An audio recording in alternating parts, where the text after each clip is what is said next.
Hello everyone and welcome to my Soap Twist 24 channel.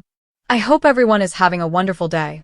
Before we begin, please hit the subscribe button and give this video a thumbs up. Luna's hands shook as she signed the visitor's book at the California Women's Correctional Facility. The pen seemed strange, too light, as if it may float away if she let go.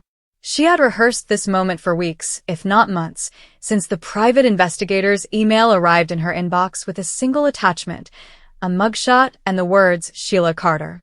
Inmate number 44871. Sheila Carter is currently serving life without parole. The name had been in Luna's dreams long before it was attached to a face. Her adoptive parents, Poppy and Tom Nozawa, had been careful not to say anything aloud once the adoption was confirmed, but children hear things. Phone calls were whispered. The walls of the Valley house were thin, and Luna had put her ear against them frequently enough to piece together the story. You were born in a prison hospital. Your biological mother is dangerous. She attempted to kill people. We saved you. For years, Luna had believed the fairy tale that love had saved her from evil. Then there was the DNA test she took on a whim during her freshman year of college, which matched her to a limited profile in an ancestry database, leading the investigator to this concrete stronghold 2 hours north of Los Angeles. The guard waved her through the metal detectors. Luna's heart beat so loudly that she was certain the woman could hear it.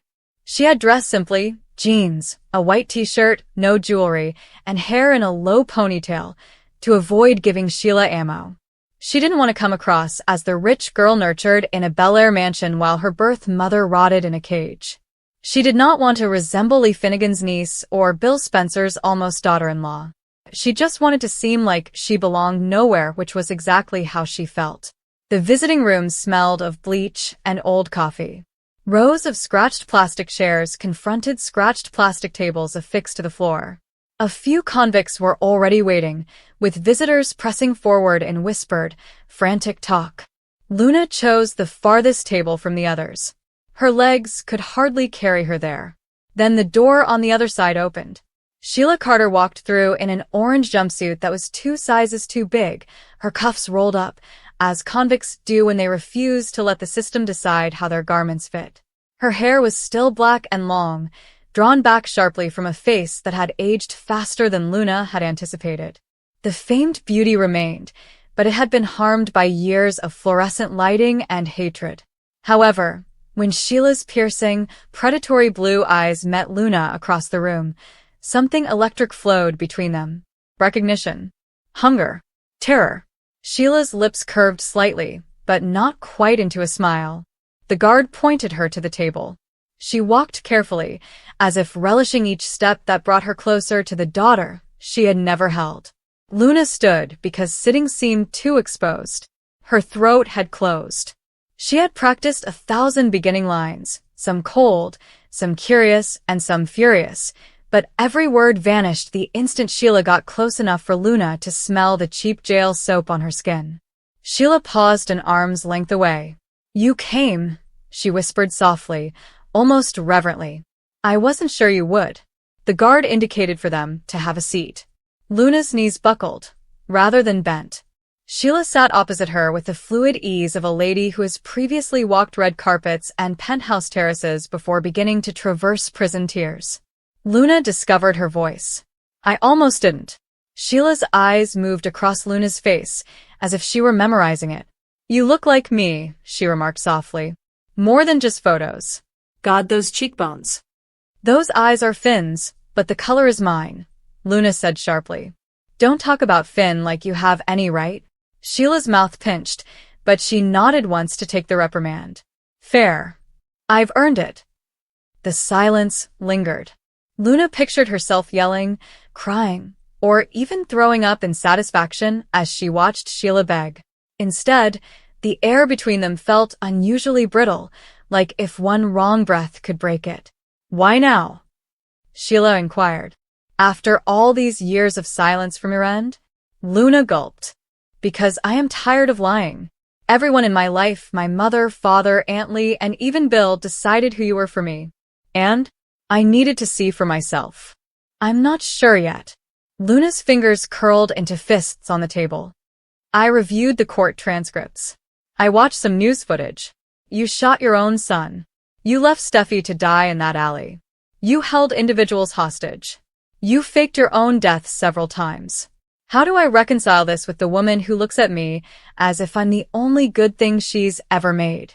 Sheila finished, her voice cracking with the final word. Luna flinched. Sheila leaned forward, the chains clinking softly. I am not asking you to forgive me, Luna. I understand who I am. But you have to realize something. When I discovered I was pregnant with you, I was already in Supermax. They handcuffed me to the bed during labor. I experienced hemorrhage. I nearly died. And I kept thinking that if this baby lives, maybe there is still something human in me. Perhaps I haven't ruined everything. Luna's eyes blazed. She averted her gaze to the soldier standing expressionless by the door. Sheila continued, softly now. They took you away before I could touch you. Lee Finnegan signed the paperwork. She told me you'd be better off without a monster as a mother. And she was correct. Look at yourself. Beautiful, intelligent, and loved. I did one thing right. I remained away. Isn't that why you never looked for me? Luna's voice was shaky. Why did you think I was better off? I kept away because as soon as I learned you existed, people began using you to manipulate me. Lee vowed that if I ever got near you, I would never see daylight again. Later, when I learned Bill Spencer had taken Poppy in, I thought, well, at least you're safe and have money. Every time I came out, someone else found another cause to lock me in. I told myself it was for you. Luna let out a weak giggle. You frightened half of Los Angeles for me? No, Sheila muttered. I terrified them because I am broken. But I never came for you. That's the only line I didn't cross. The guard tapped his watch. There are 15 minutes left. Luna's thoughts raced. There were so many questions she still needed to ask, but none of them could fit in her mouth. Instead, she heard herself say, Do you regret anything? Sheila did not hesitate. Every day. Not because I was caught. Because I lost the only 2 children I would ever have. Finn hates me, as he should. But you. Her voice broke utterly. I never had the chance to ruin you. And that has been the worst punishment of all. Luna felt a tear form inside her chest. She had come anticipating a monster. Instead, she discovered a lady whose eyes reflected the same deep anguish Luna saw in her own mirror every morning, the ache of a small girl who is never wanted enough. I don't know what to do with this, Luna said, barely audible. You don't have to do anything, Sheila replied immediately. I am not asking for visits, letters, or forgiveness. Let me look at you for a bit longer. Let me have this for an hour. Luna's throat worked. Despite every caution bell in her head, she reached across the table and placed her hand on Sheila's shackled hands. The skin was papery and frigid. Sheila froze and carefully moved her hand palm up beneath Luna's, as if Luna were made of blown glass. I used to dream you'd come, Sheila said quietly. Even when I knew you shouldn't. Luna couldn't say. Tears streamed down her cheeks, landing on the scarred table between them. The guard's voice broke through. Time. Sheila firmly clasped Luna's fingers before letting go. Luna stood on legs that seemed borrowed. She took one step back after another. At the door, she halted. Sheila remained sat, observing her with an emotion Luna could not identify. Gratitude, grief, love, and dread all at once. Luna's voice was small yet steady. I'm not sure if I'll be able to return. Sheila nodded, tears trailing through the harsh prison makeup. If you do, I will be here. If you don't, I'll still be here. Either way, thank you for giving me back my daughter for 28 minutes. Luna walked out without looking back because if she had, she would have dashed to the table and grabbed the woman who had both borne her and wrecked so many lives. She signed out, got her driver's license, and stepped outside into the bright afternoon sun. In the parking lot, she sat in her car, crying till her ribs ached. She then took out her phone and sent a single text message to RJ Forrester, the only person who knew she was here today. I've met her. I'm still not sure who I am, but for the first time, I believe I understand where I came from. She pressed send, started the engine, and drove south toward Los Angeles, or whatever came next. Inside the prison, Sheila Carter was led back to her cell. She didn't speak with anyone. She lay on her cot, her palms pressed on her heart, feeling the ghost of her daughter's warmth cling to her flesh. For the first time in years, Sheila Carter wept herself to sleep without fantasizing about escape. She dreamed solely of black hair and heartbroken eyes that matched her own. Luna had not anticipated the day to take such a sudden turn. It was intended to be a simple errand for Poppy, a chance to clear her thoughts, a trip along the seaside to help her breathe again after the pressure cooker intensity of the previous few weeks. But something had been gnawing at her, something unspoken, making each breath feel heavier than the last. Poppy had remained away. Bill's questions regarding the past became sharper. The Forrester drama that surrounded Luna, RJ, and Zend made the emotional burden feel even heavier. She sought clarity. She needed to feel anchored. But the world had other plans for her, which she didn't realize until she stood in front of the towering gray structure with the state crest stamped over the massive doors. She didn't quite understand why she had driven to the prison. She just knew she felt a pull, like if an invisible hand had dragged her here. She had attempted to dismiss the emotion, telling herself it made no sense. She had no business in this location. She had no relationship to anything behind those walls, or so she assumed. But her body moved before her thoughts could catch up, and now she was staring at the front desk, feeling a peculiar pressure in her chest, when the guard inquired, tiredly, who she was there to see. The name escaped her lips before she could stop it. A name she'd never heard from Poppy, but one she stumbled upon while rummaging through old court paperwork stowed away in a storage box Poppy assumed she'd discarded years ago. The mere mention of this name made her palms sweat. "I'm here to see Maya Porter." The guard didn't seem impressed, just checking visitor logs, asking for ID, and directing her to the waiting room. Luna felt an unusual buzzing behind her ears as she sat, wondering whether she could still walk out, or if it was too late to decide. She didn't want answers at all. Her legs bounced uncomfortably. Her fingers twisted together and ached. A part of her wished RJ was here with her, grounding her with the soft, warm solidity she cherished. But a part of her understood she had to do it alone. When the door finally opened and the guard motioned her ahead, a shudder ran up her spine. She followed him along a hallway lined with cold gray concrete, fluorescent lights flickering slightly overhead.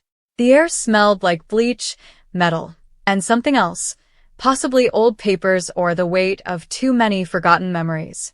He took her to a visitation room, not the large one with rows of tables, but a smaller area separated by glass panels and wired phone receivers. She sat in one of the rough plastic chairs, her heartbeat pounding loudly in her ears.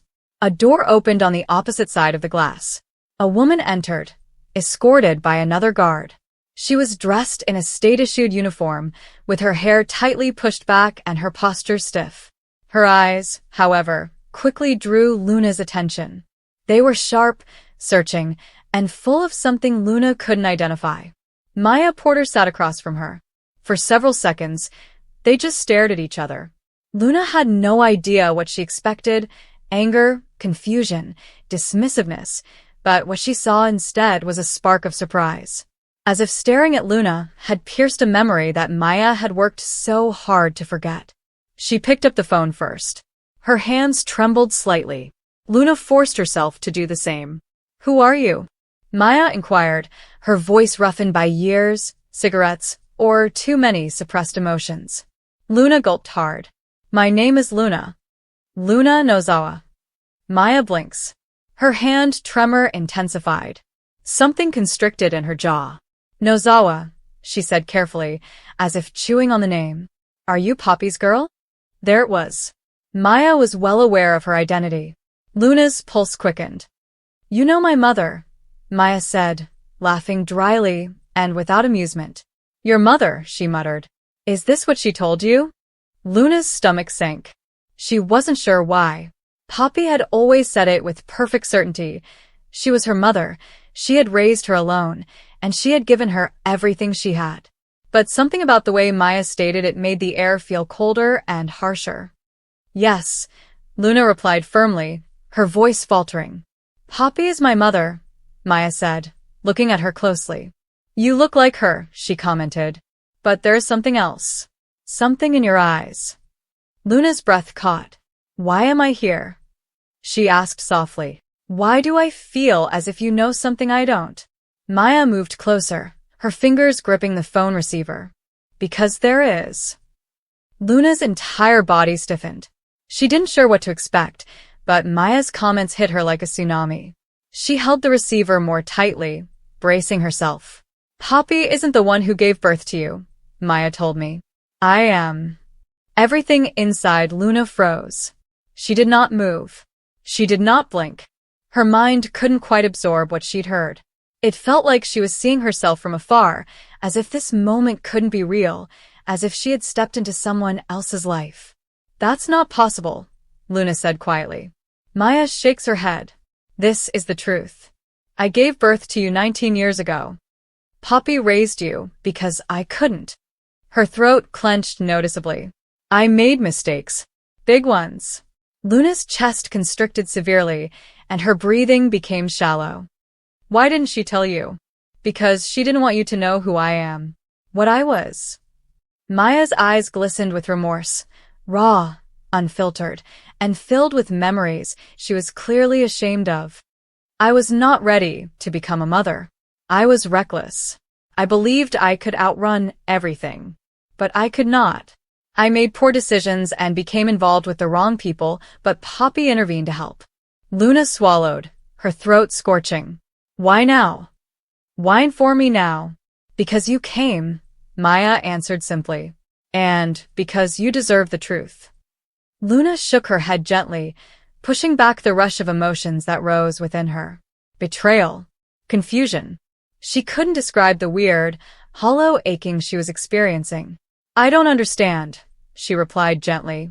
Poppy always claimed it was just the two of us. She reared me alone. Maya's lips twisted into a sorrowful grin, implying that her father didn't matter. Poppy always enjoyed rewriting stories. She preferred giving things softer edges. But life is tougher than that. Luna's heart thumped as she realized how important her father was. Who is he?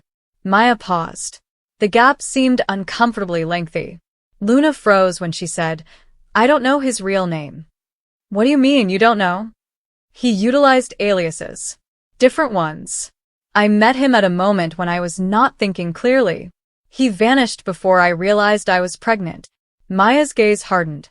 Luna, he was dangerous. The kind of man who left a trail of trouble wherever he went. If he knew you existed, she swallowed. I don't know what he'd do. Luna's hands trembled. The notion of a past she had no knowledge of, a biological mother she'd never met, and a father who may be a criminal or worse, it was too much. She felt as if her entire universe was reordering in front of her. Why are you telling me all of this? She whispered. Because you deserve to know where you come from, Maya told her. Because you deserve honesty, even if it's ugly. The silence between them lasted several torturous seconds. Finally, Luna spoke again. Is Poppy aware that I found those documents? No, Maya replied. If she had, she would have attempted to stop you. She was always trying to protect you, even from me. Luna felt tears well up in her eyes. Have you ever wanted me? Maya's countenance softened, making her appear younger. Every day, she replied gently. I think about you every day. I did not abandon you because I did not care. I gave you up because I cared too much. I didn't want you to grow up in the chaos that I lived in. Poppy could provide steadiness. She could keep you safe. Luna wiped her eyes, attempting to preserve her composure. Why now? She asked again. Why should I find out when everything else in my life is already falling apart? I am dealing with Bill, Sheila, and RJ, as well as my career and future. And now this? Perhaps fate intended this moment, Maya remarked. Maybe you were meant to know. She leaned in. And maybe Poppy's secrets are more serious than you realize. Luna's focus tightened. What does that mean? Maya paused again. Then she sighed heavily. Poppy did not simply take you in out of kindness. She was hiding from someone. From various people. And the fact that you were with her meant that you were also in hiding. Luna's breath caught. What are you saying? Poppy wasn't just protecting you from me, Maya explained. She was keeping you safe from the world I was entangled in. From debts, threats, and individuals who demanded things she couldn't provide. Some of them still do. Luna felt a cold rush of horror pass through her. And now they'll be after me? They might, Maya conceded. Especially now that they know you exist. The room appeared to tilt slightly. Luna placed her forehead against her hand, attempting to breathe. How do they know? She asked, her voice shaking. Because someone saw you, Maya explained. Somebody noticed your likeness. Word spreads quickly in the wrong circles. Luna's mind raced. Why do they care about me?